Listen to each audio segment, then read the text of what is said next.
سلامونه احترامات ګانو کتونکو الف خان شیرپوی یم او یو ورځ کومه چې دغه ویډیو زه سره شیر کې یو خبره کومه چې پرون نه بل پرون ویډیو چې کومه ده د بچان پوهنتون د انتظامي د غفلت په وجه باندې او د بعضې کسانو د ویوز او د لایک دپاره هغه خوره کړې ده. بیا هغه لکۍ ما پسې راتړلې ده. نو یو خو الف خان شیرپو ماضي وګورئ، ویډیوګانې وګورئ، سپورټس کمپلیکس ته ځم، د دغه بچیانو جینکو ویډیوګانې را سرې دي، ښه په عزت سره انټرویو مې ترې کړي. بچیان پوهنتون کې چې څومره ویسیګان پاتې شوي دي نو د هغوی ټول فنکشنونه چې غټ فنکشنونه به ما ټین کړي وي او د هغې کورج به ما کړي وي، ځکه چې غټه میډیا ما سره ده او د پښتنو میډیا ما سره ده. د هغې د دغه شانتي ادارو ضرورت دی. بل چې کوم دی د زنانو د تعلیم په حق کې د زنانو ته همیشه مې حوصله افزایي کړې ده. او ما چې کله د یو بچی نه انټرویو کړې ده نو ما ورته تا ته خو ډېر ښه ډل دي، والدین چې کوم دی توجه نه درکوي، بار ماحول چې کوم دی په کومه سخته سره تاسو سبق وایې، هغوی خپله جمع پونجي راوالي او په هغې باندې تعلیم کوي، ډېر په سخته سره دغه ځای ته ځي. نو د دې حق کې د زنانو د سپورټس په حق کې مې خو دې سره څوک اختلاف لري، هغه د هغوی هغه ده. خو زه په ادارو کې ځکه چې ډېرې ټیلنټډ زنانه دي او په کور بندیوانې وساتلی شي. دلته کې زما په 400 کې مثال ورکوم چې دلته څونه ایسیګان دي یا څونه ادارو افسرانې دي زنانه، نه د فیصل آباد او لاور او د بل بل ځای نه راغلي.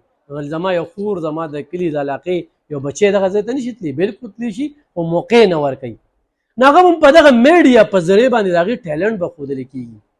اوس یو ویډیو لاړه ده، دغه بچی دغه خورکې دا زمونږ ګاونډی زمونږ د علاقې ده، خو زما په وجه باندې د هغې څه دلازاري شوي یا د هغې د خاندان زه معذرت کوم. خو هغې خلکو ته ضرور ویم چې چا ما پسې لکۍ وتړله ستاسو غفلت دی، د ستاسو په وجه باندې دغه ویډیو وایرل شوله او د ستاسو د کوتاهۍ په وجه باندې چې کوم دی یو بچی سره یو یونیورسټۍ سره زنانو تعلیم سره د زنانو د تعلیم د پرمختګ سره زیاتی وشو. نو زه په دغې باندې معذرت خواه یم او دې کې تحقیقات پکار دي چې دغه خلکو حفاظت باندې چې کوم دی نو کاروی وشي. نو زه هغې ملګرو ته میم چې چا دا شیر کړي وي دا ډیلیټ کړئ. خو چې کومو خلکو ما پسې پوسټونه کړو زه خبر شوم یا دا وی چې احتجاج یې کودان نو لږ تحقیق کوئ چې دا ویډیو چا شیر کړې ده، دې پروګرام کې څوک و، دا د کوم ځای نه راغلې ده، دغه ځای ته څنګه لاړله. زما په پیج هم شیر شوې ده، خو زما په پیج کې 9 اډمنان دي، دا زما ایډیټر کړې وه. دغه ټیم کې زه د 6 نه واله تر د 9 بجو پورې د دلبر رادیو په پروګرام کې په دې دوران کې دا ویډیو شیر شوې ده. ما اورېدلې هم نه وه، کتلې هم نه وه.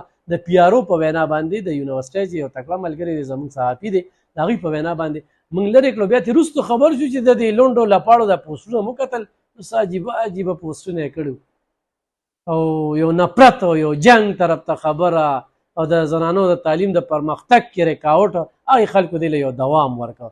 نو زه د دغې مذمت هم کوم، افسوس هم کوم، دغې خلکو ته دغه یم چې هغه ویډیو ډیلیټ کړئ او د زنانو د تعلیم احترام کوم.